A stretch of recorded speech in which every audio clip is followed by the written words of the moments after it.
guys, welcome back to the channel. This your boy Jay Reed for Jay Reed's Love of Cars. So it's a beautiful Saturday, not doing too much today, tired of spending money.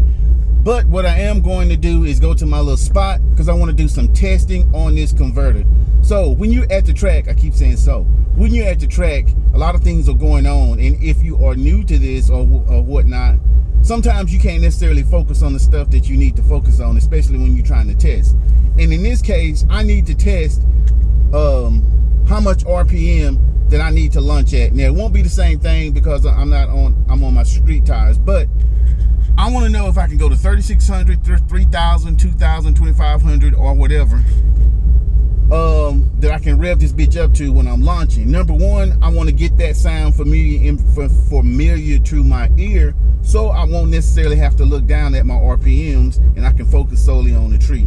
So we're gonna head to the spot real quick and I'll be right back at you. We are at my little spot. Let's back this bitch up and head the other direction. Oh, scrubbity scrub, yeah. Straighten this bitch up.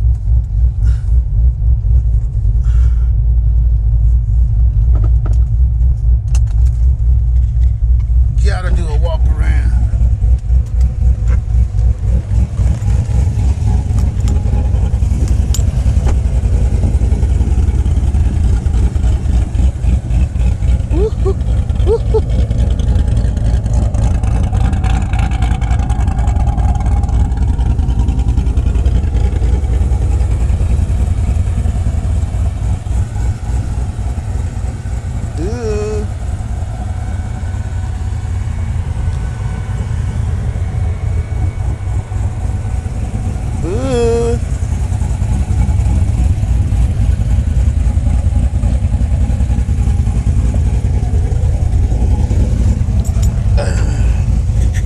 Sitting here doing this walk around and this car pulled right up to the stop sign coming in this direction, and it never would leave.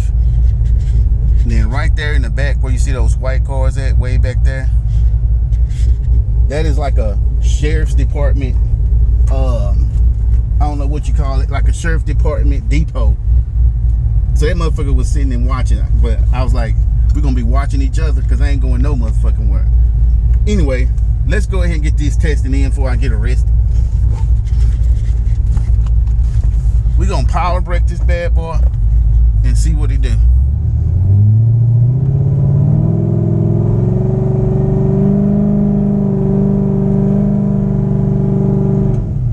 So it pushes through at 3,000. Let's do it again.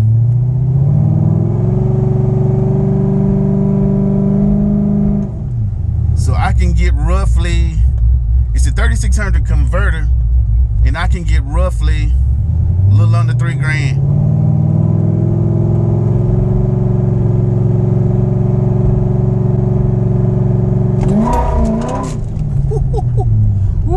Let's do that one more time. Yeah. Yeah. This is so sketchy. So the car starts moving at a little over about 2,800.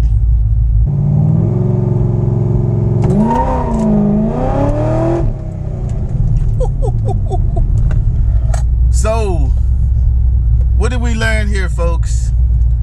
We got about 2,800 RPMs before the car starts, before the converter.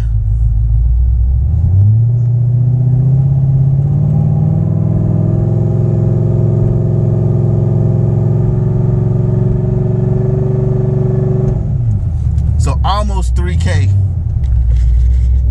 Okay, so I can live with that. Now, let me get out from over here before I get arrested. That place right there, that's where the cops are.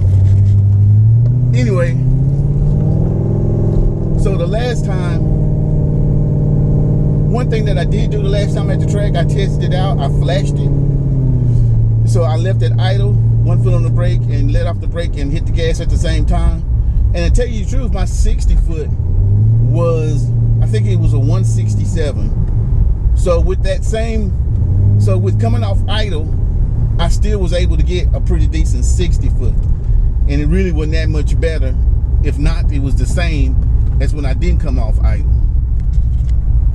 So that was definitely good to know. So I may, the next time I go back, I will probably try to come off idle again to make sure I test that out.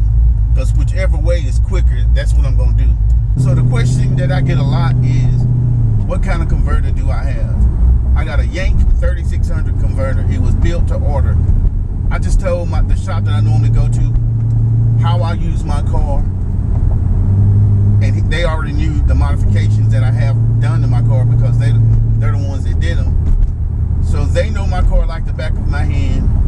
I feel like now they have a pretty good idea of me and what I do and what I'm looking for. So I didn't even question him. He just said, I know what you want. So after the converter was, it took about a month for the converter to come in because they had to order some parts. They had to order some parts from GM that they were missing. And so once it finally came in, I had asked him, well, before it came in, I asked him, what kind of converter did you get? He said, it's 3600, which is perfect because that's exactly what I was hoping that they would put in there. And they did. A 3600, a Yank 3600 converter. I'm pretty sure it's the street converter, but I don't know. Like I said, my receipt just has Yank 3600. Yank 3600 it is. Now, how does the car drive? Well, you definitely know you have a converter in it, for sure. Because, I don't know if you can hear it right now, but, like, when it takes off, it's louder because it takes more RPMs to move the car. Did it affect the drivability? Nope. Drives the same. Now, I drive my car to and from work in traffic about an hour and a half. Heavy traffic in most parts of it. And my trans temps get up to about 183 tops. Right now, it's at 190. So, that's with sitting on the converter like I was just doing. So I do have a trans cooler on here. That was part of the deal. That helps a lot. There's no telling how high these temps would be if I didn't have that. But anyway, if you're thinking about getting a converter, do not think twice. Get you a converter. You'll love your car for it. And if you have an automatic and you're getting wiped up at the track and you're wondering why you're getting wiped up and you have a Corvette and old boy got a stick shift GTO or a stick shift 300 horsepower Fox body with an AOD, it's probably because of the converter. A lot of times we want to keep adding horsepower thinking that that's going to do the trick, and it will do the trick, but it's going to do the trick at a very high price where you can just get a converter, run quicker times at half the cost. Anyway, this your boy Jay Reed. Thank you for checking out Jay Reed's Love of Cars. Like, comment, and subscribe below. Peace.